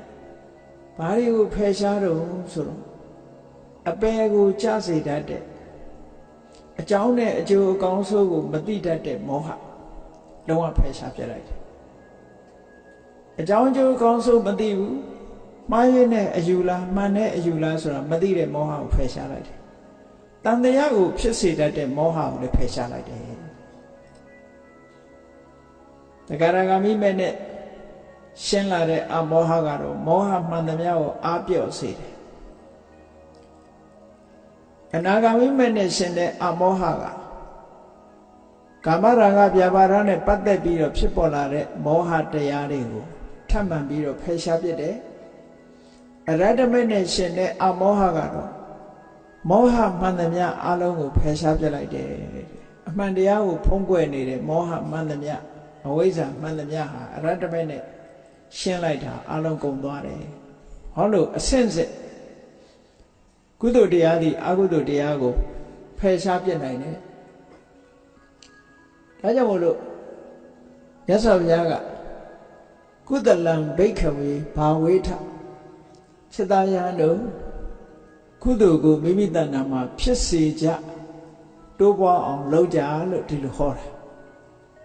ဘာဝေထဆိုတာဖြစ်စေတာရဲ့တိုးအောင်လုပ်တာဒီနှစ်ခုယူပါကိုယ်တဏ္ဍာမှာအာလောဘမဖြစ်သေးဘူးဆိုရင်ဖြစ်အောင်လုပ်ရမယ်အာဒေါသမဖြစ်သေးဘူးဆိုရင်ဖြစ်အောင်လုပ်ရမယ်အာမောဟမဖြစ်သေးဘူးဆိုရင်ဖြစ်အောင်လုပ်ရဖြစ်လာပြီးလို့ရှိရင်ဖြစ်ရုံနဲ့မจิตတရဘူးတိုးအောင်ကြိုးစားရအောင်အရှိန်နေကောင်းတဲ့ကောင်းလာဆိုပါစို့တာမန်အလောဘတစ်ခုကနေပြီးတော့ဝိပဿနာဉာဏ်နဲ့ရှင်းလာတဲ့အလောဘဖြစ်အောင်တိုးတက်အောင်မြင့်တင်ပေးရဝိပဿနာဉာဏ်နဲ့ရှင်တဲ့အလောဘကိုသောတာပတိမေနဲ့ရှင်တဲ့အလောဘမျိုးဖြစ်လာအောင်မြင့်တင်ပေးရတဂရဂါမိမေနဲ့ရှင်တဲ့အလောဘမျိုးဖြစ်အောင်အနာဂါမိမေနဲ့ရှင်တဲ့အလောဘမျိုးဖြစ်အောင်အရဟတမေနဲ့ရှင်တဲ့အလောဘမျိုးဖြစ်အောင်မြင့်တင်ပေးသွားတာအဲ့ဒါကိုဘာဝနာလို့ခေါ်တာပဲဒါကြောင့်မို့မြတ်စွာဘုရားကုသလံဘိက္ခွေဘာဝေထจิตตายံတို့ကုသိုလ်ကိုဖြစ်ပွားစေကြတဲ့ဘာဖြစ်လို့ကုသိုလ်ကိုဖြစ်စေခိုင်းတာတော့လို့ဆိုလို့ရှိရင်အဲ့ဒီလိုတိုးမြင့်လို့ရစေသလားရနိုင်သလားဆိုရနိုင်တယ်ဒါကြောင့်မို့မြတ်စွာဘုရားဖြစ်ပွားစေကြဘာကြောင့်ဖြစ်ပွားစေဖို့တိုက်တွန်းရလဲလို့ဆိုရင်အဲ့ဒီကုသိုလ်တရားတွေမိမိတဏ္ဍာမှာဖြစ်လာပြီးတိုးပွားလာပြီးဆိုလို့ရှိရင်ဟိတဒုက္ခအခြေအနေကောင်းတွေဖြစ်လာမယ်ချမ်းသာဒုက္ခတွေဖြစ်လာမယ်အကျိုးစီးပွား အချင်းနေကောင်းဆိုတာဘယ်ဒီအောင်အချင်းနေကောင်းလို့အခုဘုန်းကြီးတို့တွေလူဘဝရောက်လာတယ်လူဘဝရောက်လာတာဒါအချင်းနေကောင်းတယ်လို့ခေါ်ဘာဖြစ်လို့အချင်းနေကောင်းတာလို့ဆိုလူဘဝဟာတကယ်လမ်းဆုံးကြီးကိုရောက်လာနတ်ပြည်သွားခြင်းသလားလူပြည်ကသွားလို့ရဗြဟ္မပြည်သွားခြင်းသလားလူပြည်ကသွားလို့ရဘာဖြစ်ချင်တယ်လဲ32ပုံတည်းကကောင်းတဲ့ပုံတွေဟုတ်လားဗြဟ္မပြည်26ပုံနဲ့ဘယ်ပုံတွေကိုသွားခြင်းတယ်လဲဘယ်ပုံကိုသွားခြင်းလူပြည်ကနေပြီးတော့ဥတီပြီးလှုပ်ရှားလို့ရတယ်ပေါ့လမ်းခုလက်ကိုရောက်တယ်ဒါအခြေအနေကောင်းတယ်လို့ခေါ်တာလေလူပြည်မှာကုသိုလ်ပြုခွင့်ရတယ်ဒါနကောင်းမှုလုပ်ခွင့်ရတယ်သီလဆောက်တည်ခွင့်ရတယ်ကမ္မထန်တရားအထုတ်ခွင့်ရတယ်ဒါအခြေအနေကောင်းပဲအခြေအနေကောင်းလေးတွေကအခြေအနေကောင်းတွေကြုံတွေ့နေတာကိုကအသုံးမချဘူးဆိုလို့ရှိရင်ဒီအခြေအနေကောင်းဟာအများအားရှိနေမှာမဟုတ်ဘူးလောကမှာကြည့်လေအရှိလောကရကနေမင်းကြီးပေါ်လာတယ်နေပွင့်အချိန်မှာပဲအလင်းအောင်ဆိုတာရနိုင်တယ်လှုပ်ရှားရှိတာအလင်းအောင်ရှိတော့လုံးဝမောင်းလာမှလုံးလို့မရတာတွေအများကြီးရှိတယ်ပေါ့အေးနေထွက်လို့အရင်အလင်းရလာတဲ့အချိန်နေမဝင်ခင်ဒါအချိန်နေကောင်းလို့ခေါ်တယ်အဲ့ဒီအချိန်နေကောင်းရှိနေတဲ့အချိန်မှာလှုပ်လိုက်ကြရတယ်ဆိုလို့ရှိရင်အများကြီးတန်ဖိုးရှိတာပေါ့စဉ်းစားပြီးတော့ကြည့်လောကလူတွေဟာဘဝတစ်ခုကိုဖြတ်တန်းနေကြတာဘာနဲ့ဥပမာတူတော့ဆိုရင်အရှိလောကရကနေထွက်လာတယ်ကိုယ်ဘဝလူဘဝရောက်လာတဲ့အချိန်မှာရှေ့လောကရကနေထွက်လာတာနဲ့တူတယ်ဒီနေကြီးကတဖြည်းဖြည်းမြင်လာပြီးနောက်ဆုံးကျတော့ဝင်းကျိန်ဆိုတာမရှိဘူးလားရှိလာတယ်အေးလောကလူသားတွေဘဝခရီးကိုရှောက်လန်းနေကြတဲ့အခါမှာကိုရှောက်လန်းတဲ့လမ်းခရီးအမတန်မှအန္တရာယ်များတယ်အလင်းရောင်ရှိတုန်းမှာအန္တရာယ်တွေကိုကြည့်ဆောင်ပြီးတော့သွားရမှာနေထွက်နေတဲ့အချိန်မှာဆိုတာဘုရားသာသနာပွင့်နေတဲ့အချိန်နဲ့တူတယ်ပေါ့ဘုရားသာသနာပွင့်နေတဲ့အချိန်မှာဘဝဆိုတဲ့ကန္တာရာခရီးကြီးကိုရှောက်တဲ့အခါမှာအိုခြင်းဆိုတဲ့ဆင်းရဲဆိုတာလာလိမ့်မယ်နာခြင်းဆိုတဲ့ဆင်းရဲဆိုတာလာလိမ့်မယ်သိခြင်းဆိုတဲ့ဆင်းရဲလာလိမ့်မယ်လို့မသိရဘူးလားအေးဘုရားတရားတော်တွေလို့ဆိုတဲ့နေမင်းကြီးအလင်းအောင်ပေးထားသည့်အတွက်ကြောင့်ဒါတွေမြင်ရတယ်တခြားဘေးကအန္တရာယ်တွေရှိသေးတယ်မကောင်းတာတွေလုပ်လို့ရှိရင်အပင်ငရဲကျနိုင်တယ်ကြိတ်တာဖြစ်နိုင်တယ်တိရစ္ဆာန်ဖြစ်နိုင်တယ်ငရဲရောက်နိုင်တယ်ဟောဒါတွေလည်းသိရှိရဟောနောက်ဆုံးကျတော့သာသနာကွယ်သွားပြီဆိုတဲ့အချိန်နေဝင်သွားတာနဲ့အလားတန်တူတယ်ခရီးကလည်းမဆုံးသေးဘူးနေရလည်းဝင်သွားပြီဘာမှလည်းမမြင်ရတော့ဘူးလမ်းတောင်မှပဲချောင်းရှိသလားကျင်းရှိသလားဆူးရှိသလားခလုတ်ရှိသလားဆိုမမြင်ရနေကလည်းဝင်နေပြီသွားရမယ့်ခရီးကလည်းအဝေးကြီးကြံသေးတယ်တန်တရားခရီးဆိုတာအဝေးကြီးပဲသွားကြရအောင်ပဲနေဝင်တော့ကနေရှိတော့ကဘုရားသာသနာတော်နဲ့ကြုံတွေ့တဲ့အခါမှာဒီခရီးကိုပေါက်အောင်မလျှောက်ခဲ့ဘူးအမတ်တမဲ့နဲ့ကုန်းလာနေဝင်ချိန်မှာလည်းခရီးရှည်ကြီးသွားရမယ်ဆိုတဲ့လူတယောက်ရဲ့ဘဝအခြေအနေကိုဆင်ញင်သုံးသပ်ကြည့်စမ်းပါဘလောက်စိုးရိမ်စရာကောင်းတယ်လေပေါ့အဲ့တော့တန်တရားထဲမှာလည်းဘုန်းကြီးတို့တွေဟာရလာတဲ့လူဘဝလေးမှာအချိန်ပိုင်းနဲ့ဘုရားသာသနာပွင့်ပြီးတော့အလင်းရောင်ရှိနေတဲ့အချိန်မှာအချိန်ပိုင်းနဲ့လှုပ်တဲ့လှုပ်ထိုက်တာတွေလောရမလှုပ်ဘူးဆိုလို့ရှိရင်အလုပ်တွေအများကြီးကြံပြီးတော့သာသနာလဲကွယ်တော့မယ်ဆိုတဲ့အချိန်မှာအမှောင်ကြီးတန်းတော့မဲ့အချိန်မှာရှေ့ကိုခီးဆက်ဖို့ဆိုတာအလွန်တရာခက်တယ်ပေါ့အေးဒါကြောင့်မို့လို့ဘုရားသာသနာတော်နဲ့ကြုံတဲ့အချိန်မှာအတိအကျများများရအောင်အချိန်ရှိကြလုံလဆိုင်ပြီးကြိုးစားအထောက်ကြရမှာဒါကြောင့်မို့ရှေးဥစွာကောင်းမှုကိုဆိုတာကိုသိအောင်ကြိုးစားမယ်မကောင်းမှုဆိုတာသိအောင်ကြိုးစားရမယ်ကောင်းမှုဆိုတာပါမကောင်းမှုဆိုတာပါကုသိုလ်ဆိုတာပါအကုသိုလ်ဆိုတာပါအဲ့ဒါတွေကိုသိအောင်လုပ်ဖို့အမှန်တမ်းအရေးကြီးတယ်အဲ့ဒါလို့သိတာကိုပဲတမ္မာဒိဋ္ဌိဉာဏ်လို့ခေါ်တယ်ပထမအဆင့်ဒါတမ္မာဒိဋ္ဌိဉာဏ်အဲ့ဒီမှာ ကုသိုလ်ဆိုတဲ့တရားဟာဘယ်ထိအောင်ရအောင်လုပ်ရမှာလဲလို့ဆိုလို့ရှိရင်ကောင်းမှုဆိုတဲ့ကုသိုလ်တရားဟာအကုသိုလ်တွေကိုဖယ်ရှားဖို့အတွက်အမတန်မှအစွမ်းထက်တဲ့လက်နက်တစ်ခုဖြစ်တယ်အဲ့ဒီကုသိုလ်ဆိုတဲ့တရားဟာအဘိဓမ္မာသဘောနဲ့ပြောမယ်ဆိုလို့ရှိရင်အခြေခံအနေနဲ့မဟာကုသိုလ်စိတ်၈ခုဆိုတာရှိတယ်ဒါနကောင်းမှုလုပ်မယ်သီလစောင့်တည်မယ်ကမ္မထဘာဝနာပွားမယ်မဟာကုသိုလ်စိတ်တွေပဲဖြစ်တယ်ဟောဒါနလုပ်တာလည်းမဟာကုသိုလ်စိတ်နဲ့လုပ်ရတယ်သီလစောင့်တည်တာလည်းမဟာကုသိုလ်စိတ်တွေဖြစ်တယ်ဘာဝနာပွားတာလည်းမဟာကုသိုလ်စိတ်ဖြစ်တယ်အဲ့ဒီမဟာကုသိုလ်စိတ်၈ခုဆိုတာလွယ်လွယ်လေးမှတ်ရအောင်ပြောရမယ်ဆိုရင်အတိညာဏ်ပါတဲ့ကုသိုလ်က၄ခုအတိညာဏ်မပါတဲ့ကုသိုလ်က၄ခုသို့မဟုတ်ဒီလိုခွဲအတိညာဏ်ရှိမရှိနှမျိုးနဲ့ခွဲလိုက်ကုသိုလ်လုပ်တဲ့အခါမှာ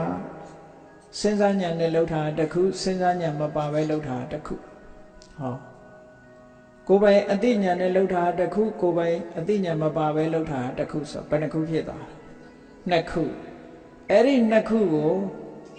လူရဲ့ခံစားချက်နှမျိုးနဲ့မြှောက်အောင်ခံစားချက်နှမျိုးဆိုတာဘာလဲဆိုရင်ကုသိုလ်လုပ်တဲ့အခါမှာစိတ်ထဲမှာဝမ်းမြောက်ဝမ်းသာလှုပ်တာရှိတယ်အေးပုံမှန်လုံးနေကြလှုပ်လိုက်တာဝမ်းသာမှုမထင်ရှားတာရှိတယ်ဟောခံစားချက်နှမျိုးစာလို့ပြောရင်သောမနတဥပေက္ခပေါ့ဝမ်းသာမှုထင်ရှားတယ်သောမနတဝမ်းသာမှုမထင်ရှားဘူးဥပေက္ခအဲ့ဒီခံစားချက်နှမျိုးနဲ့ခုနဉာဏ်ရှိမရှိနှစ်ခုကိုနှစ်ကိုနှစ်နဲ့မြောက်တော့ဘယ်လောက်ဖြစ်သွား၄ခုဖြစ်တယ်အဲ့ဒီအခါမှာကုသိုလ်လုပ်တဲ့အခါမှာစိတ်အခြေအနေကနှစ်မျိုးရှိတယ်တစ်ခါတစ်ခါတွန်းအားပေးရတယ်တစ်ခါတစ်ခါတွန်းစရာမလိုဘူးသူကသူထက်ထက်မြက်မြက်ဖြစ်တယ်ထက်ထက်မြက်မြက်ဖြစ်တာတခုတွန်းပြီးတော့မှတွန်းအားပေးမှကိုယ်စိတ်ကိုပြင်ပေးမှထက်မြက်လာတာတခုဆိုတော့ထက်မြက်မှုရှိမရှိတွန်းပေးရမှုရှိမရှိနှစ်ခုနဲ့မြောက်လိုက်လို့ရှိရင်၄ကိုနှစ်နဲ့မြောက်တော့အဲ့ဒါမဟာကုသိုလ်စိတ်၈ခုဆိုအဲ့ဒါလူရဲ့စိတ်အခြေအနေတွေဟောဒါနလုပ်တဲ့အခါမှာအတိညာဏ်နဲ့စဉ်းစားပြီးလုပ်တဲ့ဒါနဟောအတိညာဏ်မပါဘဲလုပ်တဲ့ဒါနလို့နှမျိုးအဲ့ဒီနှမျိုးမှာလှူတဲ့အခါမှာဝမ်းသာအာရလှူတာရှိတယ်တာမန်လှူလိုက်တာရှိတယ်အဲ့ဒီနှစ်ခုနဲ့မြောက်တော့ဒါနကုသိုလ်ဟာ၄ခုဖြစ်သွားတယ်ဟောအတ္တတရောလှူတာနဲ့ကိုယ့်အကိုတိုက်တွန်းလို့ဖြစ်စေသူများတိုက်တွန်းလို့ဖြစ်စေလှူဖြစ်သွားတာနှမျိုးနဲ့၄ကိုနှစ်နဲ့မြောက်တဲ့အခါကျတော့၈ခုဖြစ်တယ်ဟောဒါနကုသိုလ်တွေပဲ၈မျိုးဖြစ်တယ်သီလမှာလည်းထို့တူပဲအတိညာဏ်နဲ့လုပ်တဲ့သီလအတိညာဏ်မပါဘဲနဲ့စောင့်တဲ့သီလဆိုပြီးတော့2မျိုးအဲ့ဒီ2မျိုးကိုတခါခံစားမှု2ခုနဲ့မြောက်လိုက်ဝန္တာအာရစောင့်တယ်သို့မဟုတ်ဝန္တာမှုတိတ်ပြီးတော့မရှိဘူးဒီ2ခုနဲ့မြောက်တဲ့အခါ4ခုဖြစ်တယ်စိတ်အားထက်သန်တယ်ရှိတယ်စိတ်အားထက်သန်မှုမရှိဘူးဒီ2ခုနဲ့ထမြောက်တော့ဟောသီလကုသိုလ်ဟာလည်း10မျိုးဖြစ်တာပဲဘာဝနာကုသိုလ်လုပ်တဲ့အခါမှာလည်းပဲဟောဒီ10မျိုးတွေကပဲလုပ်ရတာပဲအဲ့တော့ကိုယ်တဏ္ဍာမှာအကောင်းဆုံးဖြစ်အောင်ကတော့ဘာနဲ့လုပ်ရမလဲဆိုရင်အသိဉာဏ်ရှိဖို့လိုတယ်ထက်မြက်ဖို့လိုတယ်ဝမ်းမြောက်ဝမ်းသာဖြစ်ဖို့လိုတယ်ပေါ့အဲ့ဒါဆိုလို့ရှိရင်အကောင်းဆုံးကုသိုလ်ဖြစ်နိုင်တယ်ပေါ့ဒါဖြင့်ဒီကုသိုလ်ဟာအတော်ကိုအစွမ်းထက်ပြီးလို့ဆိုရင်ပဲဒီကုသိုလ်တဲ့တာတဲ့ကုသိုလ်မရှိတော့ဘူးလားလို့ဆိုရှိသေးတယ်အဲ့ဒီကုသိုလ်ကဘာလဲလို့ဆိုရင်တမာတိကျင့်စဉ်တစ်ခုကိုကျင့်လိုက်တဲ့အခါမှာကာမဂုဏ်အာယုန်တွေကိုတွန်းဖယ်ထားနိုင်အောင်စိတ်ဟာတည်ငြိမ်သွားတယ်အိတ်ချင်စိတ်တွေထိနာမိတ်တာဆိုတာတွေဒီဥဒိစ္စကောကုဆဆိုတဲ့စိတ်လေးတာတွေစိတ်ပူတာတွေဝိသိကိစ္စဆိုတဲ့တန်တရားတွေကာမဂုဏ်အာယုန်ခံစားလို့တဲ့ကာမိဆန္ဒတွေစိတ်ထဲမှာအလိုမကျဘူးဆိုတဲ့ပြာပါဒတွေဒါတွေကိုတွန်းလှန်ဖယ်ရှားပြလိုက်တဲ့အခါကျသူကတမာရီကတအားတည်ငြိမ်ပြီးတော့သွားတယ်အာယုန်လေးတစ်ခုပေါ်မှာစူးစိုက်ပြီးတော့ရှုနိုင်တဲ့အနေအထားတစ်ခုရအဲ့ဒါကိုဇံကုသိုလ်လို့ခေါ်တယ်သူကလည်းအဆင့်၄ဆင့်သို့မဟုတ်အဆင့်၅ဆင့်ရှိတယ်အဲ့ဒီကရူပကုသိုလ်၅ခုလို့ခေါ်တယ် တခါအဲ့ဒီကနေပြီးတော့အာယုန်တွေပြောင်းပြီးတော့အဆင့်မြင့်လိုက်တဲ့အခါတမာတိစွမ်းအားတွေကပို့ပြီးတော့ထက်လာတယ်သမထကျင့်စဉ်တစ်ခုကျင့်လိုက်တော့ထက်လာပြီးတော့ဒီရူပဇံအဆင့်တွေကိုကျော်လွှားပြီးတော့နောက်ဆုံးမှာအရူပဇံ၄ခုဆိုတဲ့ကုသိုလ်ရှိသေးတယ်ဟောအဲ့ဒီကုသိုလ်တွေကြတော့ဘလောက်အစွမ်းထက်တုံးဆိုခုနကကာမဝဆရာကုသိုလ်ကနေအကျိုးပေးလိုက်လို့ရှိရင်လူပုံဖြစ်တယ်နတ်ပုံဖြစ်တယ်ဒရဖယ်ရှိတယ်ဟောတက်တန်းနဲ့တွေ့မယ်ဆိုရင်ဟိုပရဏိဝိတဝဒဝတိနတ်ပြည်ရောက်သွားလို့ရှင်သူကတက်တန်းအရှိဆုံးပဲဒီတယ်မရှိဘူးကဘာတိအောင်မရှိဘူးခုနကတမာတိကုသိုလ်တွေရူပကုသိုလ်အရူပကုသိုလ်ရူပကုသိုလ်၅ခုအရူပကုသိုလ်၄ခုဒီမဟကုတ်ကုသိုလ်လို့ခေါ်တဲ့ဇံနဲ့ပတ်သက်လာတဲ့ကုသိုလ်တွေကြတော့အသက်ဟာကဘာတိအောင်ခြီးပြီးတော့ရှိတယ်သူ့ရဲ့အစွမ်းအားပို့ပြီးချီးမားလာတယ်ဒါပြင်ကုသိုလ်ကဒီလောက်နဲ့ကုံသွားလားဆိုမကုံသေးဘူးနော်ကုသိုလ်တွေလှုပ်เสียလောကမှာဒီကနေ့လှုပ်နေကြတဲ့ကုသိုလ်တွေဟာကာမဝဆရာကုသိုလ်လေးပဲလှုပ်နိုင်ကြတာမဟာကုသိုလ်လေးပဲလှုပ်နိုင်တာရူပကုသိုလ်မရောက်ဘူးအရူပကုသိုလ်မရောက်ဘူးနောက်ဆုံးမှာအစွမ်းထက်ဆုံးကုသိုလ်တွေကဘယ်ဟာတွေတုံးဆိုမဲ့ကုသိုလ်လို့ခေါ်တယ်သောတာပတိမဲ့သဂရဂါမိမဲ့အနာဂါမိမဲ့ရတ္တမဲ့လို့ဆိုတဲ့ဒီမဲ့၄ပါးဆိုတာလဲကုသိုလ်ပဲအဲ့ဒီမှာသောတာပတိဆိုတဲ့သောတာပတိမဲ့ကုသိုလ်ကိုလုပ်လို့ရှိရင်အမြင်မှားခြင်းနဲ့တန်တရားရှိခြင်းကိုလုံးဝရှင်းလင်းပြလိုက်နိုင်ပြီပေါ့ပြီးတော့အပေဘုံကနေလုံးဝလွတ်သွားပြီဘဝတန်တရားမှာခုနှစ်ဘဝပဲရှိတော့တယ်နောက်ထပ်ဒုက္ခခံဖို့မရှိတော့ဘူးရှစ်ခုမြောက်ဘဝသူ့မှာမရှိတော့ဘူးဆိုအတော်ကိုဒုက္ခတွေနည်းသွားတာပဲဒီကုသိုလ်ရဲ့ဆွမ်းဆောင်မှုကဟုတ်ကဲ့လားကျန်တဲ့ကုသိုလ်တွေကအိုနာသေးရေးဆိုတာမလွတ်ဘူးဟောသောတာပတိမဲ့ကုသိုလ်ဖြစ်လိုက်လို့ရှိရင်နောက်ထပ်သေဖို့ဟာ9ကြိမ်ပဲကြံတော့တယ်လို့ဒီလိုပြောတာ။အိုခြင်းနာခြင်းသေခြင်းနဲ့ရင်ဆိုင်ဖို့ရ9ကြိမ်ပဲရှိတော့တယ်ပေါ့။နောက်ထပ်ဒီရင်ဆိုင်တရားမရှိတော့ဘူး။ဟောသဂရဂါမိမဲ့ကုသိုလ်ရလို့ရှိရင်ဒီတဲ့စွမ်းအားတွေမြင့်လာလို့ဘဝအဒီတဲ့တိုးလာအနာဂတ်ကုသိုလ်ရသွားပြီဆိုလို့ရှိရင်ကြည့်ကာမဘုံနဲ့အဆက်ဖြတ်တယ်။ငရဲတို့တိရစ္ဆာန်တို့ပြိတ္တာတို့မဆိုထားပြီလူဘုံတို့ဟုတ်လားနတ်ဘုံတို့နဲ့ပါအဆက်ပြတ်ပြီးတော့ဟိုတက်တန်းရှိတဲ့ပြမဘုံလေးအဲ့ဒီပြမဘုံတောင်မှပဲအလွန်စင်ကြယ်တဲ့သုဒ္ဓဝါဒဘုံဆိုတာမျိုးနဲ့ပဲသူကအတော်အဆင့်မြင့်တဲ့ဘုံတွေမှာရောက်သွားအရတ္တမဲ့ဖြစ်လိုက်တာနဲ့တပြိုင်နက်အကြည့်32ဘုံလုံးနဲ့အကုန်လုံးဆက်ပြတ်သွားကိလေသာတွေအလုံးချုပ်ငြိမ်းသွားတယ်လောကမြတ်ကံတွေဟာဘဝတစ်ခုကိုထူထောင်ဖို့ရမဖြစ်နိုင်တော့ဘူးအဲ့ဒီအရတ္တမဲ့ကုသိုလ်ဆိုတာအဆင့်အမြင့်ဆုံးပဲကုသိုလ်ပဲတဲ့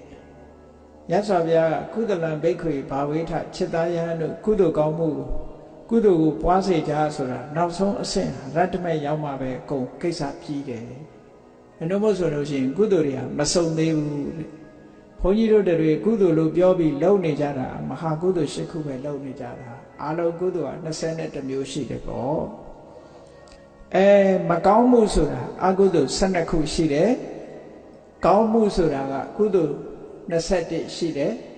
အဲ့ဒီ21ကိုပြည့်စုံအောင်လုပ်ပြီးတော့နောက်ဆုံးအရတ္တမဲ့ဆိုတဲ့ကုသိုလ်ရမှသာလေအဆိုးတရားတွေအလုံးကိုဖယ်ရှားနိုင်လို့ဘဝမှာကြုံတွေ့ရမယ့်ဒုက္ခတွေအလုံးချုပ်ငြိမ်းမှဖြစ်တယ်ဆိုတာကိုသဘောပေါက်နားလည်ပြီးတော့တို့တွေဟာလှုပ်ရှားတွေအများကြီးရှိသေးတယ်တန်တရားခရီးလျှောက်လန်းတဲ့အခါမှာဘုရားသာသနာဆိုတဲ့နေမင်းကြီးထွန်းလင်းနေတဲ့အချိန်သာလေကုသိုလ်ဆိုတာသိခွင့်ရတယ်အကုသိုလ်ဆိုတာသိခွင့်ရတယ်ကောင်းမှုမကောင်းမှုကိုခွဲခြားသိခွင့်ရတယ်ကောင်းမှုမကောင်းမှုကိုလည်းကြိုးစားလှုပ်ဆောင်ခွင့်ရတယ်လို့အချိန်ရှိခိုက်လုံးလဆိုင်ဖို့ရတို့ရဲ့တာဝန်ဖြစ်တယ်လို့ကိုစီသဘောကျပြီးတော့မကောင်းမှုမှန်သမျှကိုရှောင်ရှားကောင်းမှုမှန်သမျှကိုဆောင်ထားကြပြီးနောက်ဆုံးမှာအရတ္တမဲ့ကုသိုလ်ကိုအရာယူပါဒုက္ခခသိမ်ချုပ်ငြိမ်းရမှမြတ်နိဗ္ဗာန်သို့လင်းမြန်စောစွာကိုစီကိုကမျက်မှောက်ပြုနိုင်ကြပါစေ